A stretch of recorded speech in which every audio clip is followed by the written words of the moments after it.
Au dernier Salon du Livre tenu à Paris du 22 au 25 mars, les auteurs du bassin du Congo ont fait la démonstration de la diversité et du dynamisme de la littérature congolaise. Parmi les auteurs présents, Evelyne Mankou, qui avec son 4e roman, L'instinct de survie, entre dans la cour des grands. C'est une belle marque de reconnaissance quand on est présent au Salon du Livre. Tout à fait. Donc effectivement, je suis à mon 4e livre.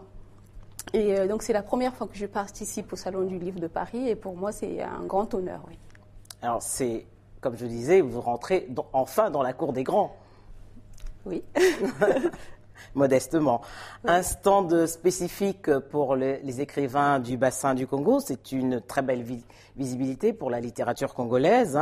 Pour vous, vous avez toujours jusqu'ici privilégié les réseaux sociaux, donc c'est assez complémentaire, le Salon du Livre plus les réseaux sociaux que vous appréciez. Tout à fait, oui. C'est vrai que j'ai un blog, donc jusque-là, j'ai posté mes activités, tout ce que je faisais sur le blog. Et là, avec le salon, c'est vrai que c'est une visibilité supplémentaire et je suis très contente, oui. Alors, en 2005, quand paraît votre premier roman, Patience de femme, vous avez déclaré que vous écriviez pour vous libérer d'une certaine rage. Alors, est-ce qu'aujourd'hui, Evelyne Mankou est encore une femme enragée ou une femme apaisée ? Un peu les deux. La rage, je pense que ça suit toute la vie, parce que quand on observe la société, on se rend compte qu'il se passe tellement d'injustices, donc on ne peut qu'être enragé de toute façon. Il y a tellement de choses difficiles qui se passent. Des fois, on n'a pas besoin de voir très loin. Bon, moi, mes nouvelles, c'est souvent autour de l'Afrique. Donc, des fois, on n'a même pas besoin de regarder vers l'Afrique. Même en France, ici, là, à côté de chez moi, j'ai des SDF dans la rue. Donc, c'est sûr, quand on observe la société, on est touché. Mais qu'est-ce qui vous indigne le plus ? Les injustices. Les injustices. Et dans l'instinct de survie, par exemple, donc la dernière nouvelle... On y reviendra dans l'instinct de survie. Donc je parle un peu des exclusions et de ces injustices, justement. Alors, quels sont vos modèles dans la littérature congolaise qui comptent quand même de grands noms ? Je pense à Chikaya Tamsi, Soni Labutansi, Henri Lopez, mais il y a également des femmes, Marie-Léontine Chibinda ou alors Marie-Noël Bidzi, Bazuma. Tout à fait. Et Madame Niali aussi. Oui, on ne peut pas toutes les citer. J'ai lu et j'aime beaucoup sa plume. Il y a Alema Bonko aussi, j'aime beaucoup. Oui, ce sont mes références, oui. Mais comment vous inspire-t-il tous ces écrivains ? Ça reste toujours autour de cette différence, justement, comment dire... c'est autre chose, je sais pas comment l'exprimer. J'ai pas envie de dire l'exotisme, mais c'est tout comme par rapport aux écrivains français, par exemple. Quand je lis un écrivain français, j'ai pas le même ressenti que quand je lis Alema Bonko, par exemple, ou Madame Niali. Parce qu'il y a la congolité qui vous lie aussi d'abord. C'est sûr. Il y a peut-être ça, oui, non ? C'est sûr aussi. On a une histoire commune, c'est sûr, oui. Avec l'instinct de survie, vous faites démentir les critiques qui jusqu'ici disaient toujours que vos nouvelles étaient autobiographiques. C'est vrai que mes histoires sont proches de la réalité, mais j'ai toujours dit que ça ne me concernait pas directement. Par exemple, dans l'instinct de survie, c'est une jeune fille adolescente qui se fait violer. Je ne suis pas une adolescente, mais c'est vrai que le viol, actuellement, que ce soit en Afrique, même il n'y a pas très longtemps en Inde, il y a beaucoup de femmes qui sont violées. Et donc ça reste vraiment proche de la réalité. Mais ce n'est pas en aucun cas autobiographique, mais c'est vrai que c'est très proche de la réalité, oui. Enfin, ce que les critiques littéraires disent toujours, c'est que ce sont vos trois premières nouvelles qui étaient autobiographiques, pas l'instinct de survie, parce que l'instinct de survie, justement, vous dénoncez un tabou et un drame que vivent beaucoup d'albinos sur le continent africain. La première nouvelle, en fait, la patience d'une femme, c'est sûr que oui, ça tourne un peu autour de l'autobiographie, les histoires que me racontait ma grand-mère. Donc j'ai puisé vraiment dans ces souvenirs-là. Mais après, en aucun cas, ce n'est pas vraiment l'histoire de ma vie. Je peux pas le définir comme ça, mais c'est vrai qu'il y a beaucoup enfin, je me suis inspirée de mon enfance, de l'Afrique, l'Afrique que me contait ma grand-mère. Oui. Alors, revenons à l'instinct de survie. Votre votre dernier livre, hein, qui vient de paraître, qui est paru à la fin de l'année dernière, ce drame des albinos que vous dénoncez, on se rend compte que et la fiction et la réalité se rejoignent, parce que ce drame est encore vécu par des millions d'albinos, que ce soit en Tanzanie, au Burundi ou au Kenya. C'est sûr, on n'en parle pas assez. On n'en parle pas assez. Quand on suit l'actualité, même jusqu'à maintenant, hein, de toute façon, il n'y a pas beaucoup de mesures qui ont été prises pour protéger les albinos. On les tue en Afrique et c'est très choquant, c'est pas possible. Donc moi, j'ai voulu mettre une voix.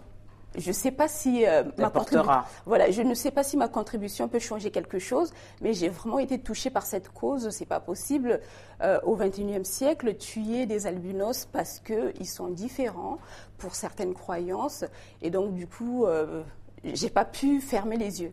Alors, ça permet d'aborder aussi le thème justement des croyances. Ou alors des superstitions, oui, qui sont encore très vivaces en Afrique. Tout à fait, tout à fait. Et donc là, en parlant aussi de rage, donc là, on peut voir que la rage est liée, ma rage est liée. Donc du coup, je suis sidérée quand je vois ces injustices et ces pratiques barbares, finalement. Alors, au départ, vous destiniez pas à devenir écrivain, parce que vous avez fait des études de commerce et puis d'anglais. Est-ce qu'aujourd'hui, la passion d'écrire est toujours présente? Elle est toujours présente et très forte, et je suis sur des projets, des nouveaux projets. Oui.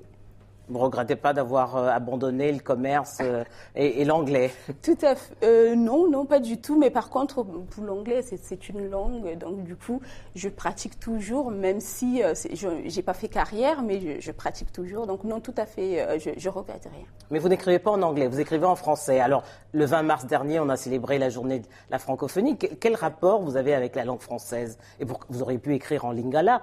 Par exemple, oui, mais le français, de toute façon, dans mon pays, c'est la langue officielle. Hein, donc, c'est ma langue presque de natale aussi. La langue maternelle. Oui, j'ai envie de dire. Donc, et puis, c'est une belle langue, le français, et c'est une langue très riche aussi.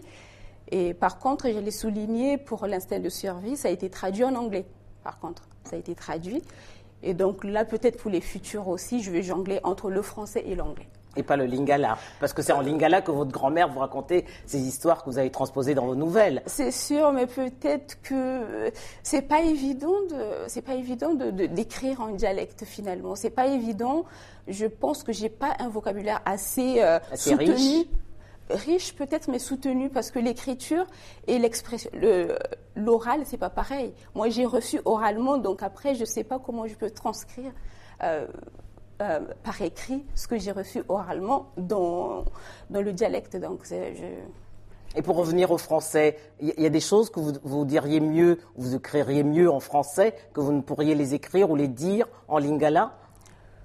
C'est sûr, et il y a certaines choses qui ne peuvent pas aussi se traduire de lingala vers le français, donc ce ne sont pas les mêmes émotions non plus, donc du coup, ça serait difficile de... Non, je ne pense pas que je pourrais écrire un jour en lingala, je ne pense pas. Vous écrirez toujours en français? En français toujours. Même si au départ, les nouvelles sont en lingala, les nouvelles de la grand-mère, pour préciser. Oui, c'est sûr, mais c'est dans la tête de toute façon, j'ai ça dans la tête, et... Mais après, ça reste une question comme je disais, de vocabulaire. Le lingala, c'est assez difficile finalement. Mais pourtant, c'est une langue très musicale. Oui, musicale, mais peut-être au niveau de l'écriture. Elle a du rythme. Elle a du rythme. C'est sûr. Et peut-être au niveau de l'écriture, c'est peut-être un peu plus dur quand même à manier quand même. Alors, en parlant de rythme, votre prochain ouvrage a pour titre Les danseurs, enfin danseurs au pluriel, oui. Danseurs de l'ombre. Rien à voir avec les ambianceurs qu'on rencontre à Brazzaville? Non, pas du tout. C'est finalement, c'est une métaphore. Hein. c'est une métaphore. J'ai pas envie de dévoiler la trame de toute façon parce que le livre il n'est pas encore sorti, mais ça reste une métaphore. C'est vrai que les personnages pratiquent une danse dans le livre, mais ça n'a rien à voir avec l'ambiance de Brazza ou la musique ou les danses de Brazzaville. Alors, si je vous demandais dans la littérature africaine votre auteur préféré? Je ne parle pas de littérature congolaise, africaine. Oui, il y en a plusieurs, mais je pense que Senghor. Senghor. Ouais. Et pourquoi Senghor? Je sais pas, mais il m'a charmée. J'aime bien sa plume. Voilà. Mais c'est sûr qu'il y en a plusieurs. J'aurais préféré peut-être aussi me positionner sur le Congo, mais il y en a plusieurs que j'aime de toute façon, dont Alema Bankou, que j'aime beaucoup. Que vous avez cité tout à l'heure. Alors, j'ai presque lu tout. Est-ce qu'il y a une particularité pour une femme écrivain quand elle écrit? Est-ce qu'il y a une particularité? Est-ce qu'il y a une dimension particulière en dehors du fait qu'il y ait plus de sensibilité, peut-être? C'est ce que j'allais souligner aussi, la touche féminine. Hein. Nous portons le monde, nous portons les hommes. Donc il y a cette touche, un peu cette différence justement que nous avons, que les hommes n'ont pas. Donc du coup, oui, il y a plus de sensibilité, je pense, l'écriture au féminin, oui. Evelyne Mancou, merci. C'est moi qui vous remercie.